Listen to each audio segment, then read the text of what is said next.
Nombor 5. Hantu penanggal.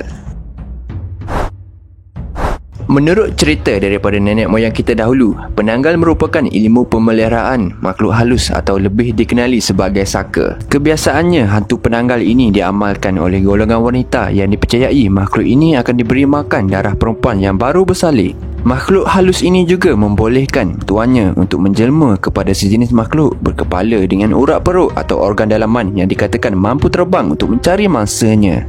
Apa yang menyeramkan mengenai hantu penanggal ini, ia mampu mengesan dan mengenal pasti wanita yang sedang syarat mengandung atau wanita yang baru saja habis bersalin. Demikian, hantu penanggal ini akan mencari peluang dan kesempatan untuk menghisap darah mangsa sekiranya mangsa terleka. Dikatakan juga, darah daripada wanita yang baru sahaja melahirkan anak membuatkan pengamal ilmu hitam ini menjadi awet muda dan kekuatan ilmu hitamnya akan bertambah. Ini adalah disebabkan tuan kepada pemilik saka ini membenarkan saka itu untuk meminjamkan tubuhnya bagi mencari mangsa. Pada masa yang sama, tuan pemilik kepada kepala itu tidak lagi mengawal pergerakan atau tingkah lakunya. Sebaliknya, saka itu mengawal sepenuhnya kepala itu sehingga ia kembali ke tubuh asal tuannya. Selepas saja mengerjakan mangsa, dikatakan hantu penanggal ini akan pulang dan merendang urat perutnya ke dalam tempayan yang berisi cuka adalah bertujuan mengecutkan isi perutnya sebelum bercantum kembali ke dalam tubuh tuannya. Menurut perkongsian dari sumber-sumber yang kami dapati, mengatakan hantu penanggal ini apabila berdekatan dengan anda, ia kedengaran seperti burung gagak. Jikalau bunyi ini anda dengar seperti berjauhan, maksudnya makhluk ini dekat dengan anda. Manakala jika bunyi ini anda dengar kuat dan dekat, maksudnya makhluk ini jauh dengan anda. Lagi-lagi apabila isteri anda sedang syarat mengandung, kemungkinannya dia akan kedengaran dari atas bumbung rumah anda. Pada kebiasaannya, orang-orang terdahulu meletakkan benda-benda berduri seperti daun mekuang dan batang buah 5 purut berduri di bawah rumah di mana kononnya dia percayai makhluk ini takut duri ini tersangkut di tali perutnya. Jap. Sebelum tu, jangan lupa untuk subscribe dan tekan tombol notifikasi untuk tidak terlepas menonton video terbaru dari kami. Okey, sambung. Nombor 4. Hantu Pontianak.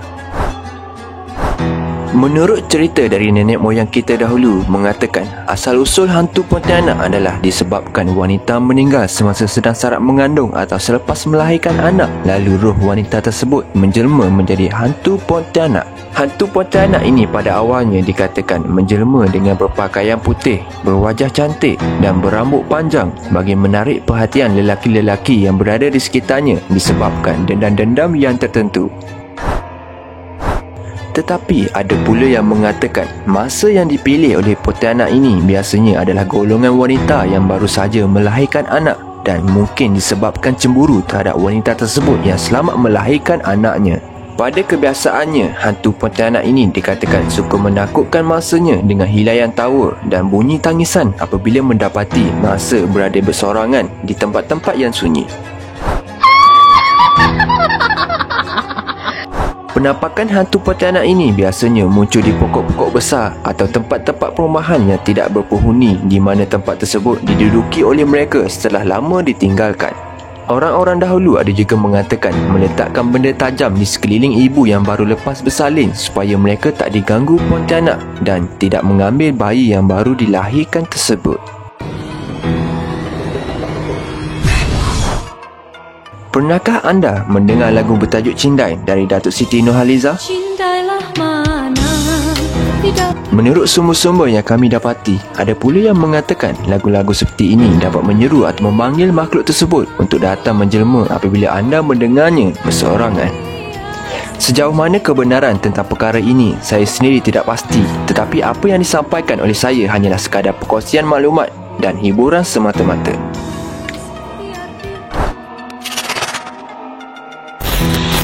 Nombor 3. Hantu Pocong. Hantu pocong juga dikenali sebagai hantu punjuk atau hantu bungkus merujuk kepada sejenis makhluk yang berbentuk seperti mayat yang dibungkus dengan kain kafan. Hantu pocong sering dikatakan mengusik orang yang lemah semangat dan akan bergerak dengan meloncat seperti hantu Cina atau dengan cara bergolek di mana ia dikatakan mampu bergerak dengan pantas.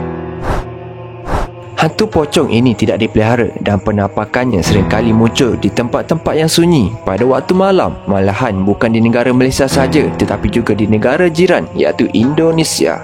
Ada pula yang mengatakan kononnya mereka yang berani menangkap hantu pocong ini dikatakan mampu mendapatkan kekayaan kerana dipercayai dalam bungkusan tersebut terdapat wang yang banyak. Terdapat satu kisah yang dikongsikan oleh Pak Cik Hamid yang pernah dikejar oleh hantu pocong semasa pulang lewat malam. Kejadian ini berlaku pada tahun 2008 di mana Pak Cik Hamid dalam perjalanan pulang ke rumahnya dan melalui sebuah lorong di sekolah rendah di kampungnya. Pada awalnya Pak Cik Hamid dan rakan-rakannya lepak di sebuah kedai makan sambil menonton permainan bola sepak yang berdekatan dengan sekolah rendah tersebut sehingga pukul 3 pagi. Pada kebiasaannya untuk pulang ke rumah, Pak Cik Hamid harus melalui sebuah lorong kecil di mana lorong itu memang agak sunyi apatah lagi pada waktu malam dengan ditutupi hutan yang tebal di sebelah kiri dan kanan lorong tersebut. Semasa dalam perjalanan pulang, dia mendengar seperti seorang sedang berbisik-bisik kepadanya dan kedengarannya tidak jelas tetapi Pak Cik Hamid mengendahkan perkara tersebut. Setelah melalui lorong kecil di kawasan sekolah rendah itu, motor yang dinaikinya tiba-tiba mati di bahagian lorong tersebut. Di sinilah bermulanya detik-detik seram apabila Pak Cik Hamid cuba menghidupkan kembali motornya tetapi tidak berjaya. Setelah itu muncullah sosok berbungkus iaitu pocong di bahagian depannya yang sedang melihat tepat ke arah matanya. Setelah itu, tanpa berfikir panjang, Pak Cik Hamid terus berlari dari situ lalu meninggalkan motornya. Apa yang memeranjatkan apabila dia menoleh ke belakang, pocong tersebut melompat-lompat mengejarnya dari arah belakang. Sehinggalah sampai di sebuah masjid di mana Pak Cik Hamid menoleh sekali lagi dan mendapati pocong tersebut tidak lagi mengekorinya pada malam itu. Nombor 2. Orang minyak. Orang minyak merujuk kepada seseorang yang menuntut ilmu batin bagi tujuan menceroboh masuk ke dalam rumah mangsa untuk mencuri atau membuat onar seperti memperkosa anak-anak dara penghuni rumah tersebut. Terdapat salah satu cerita mengatakan orang minyak ini telah tersalah menuntut ilmu menyebabkan dia menjadi hitam dan hanya akan pulih selepas memperkosa 40 orang gadis. Mangsa kepada orang minyak ini biasanya akan dipukau terdahulu dan ditanda dengan dipangkah pada mukanya selepas ianya diperkosa. Terdapat petua orang dulu-dulu yang mengatakan sekiranya seseorang itu tidak mahu diganggu oleh orang minyak pada waktu malam, terutamanya wanita yang masih dara, di mana sekeliling tempat tidurnya haruslah ditaburi dengan kelopak jantung pisang dan daun keladi bira. Jika petua ini dilakukan, menjadikan orang minyak tersebut tidak boleh menembusi atau boleh dikatakan kelemahan bagi orang minyak.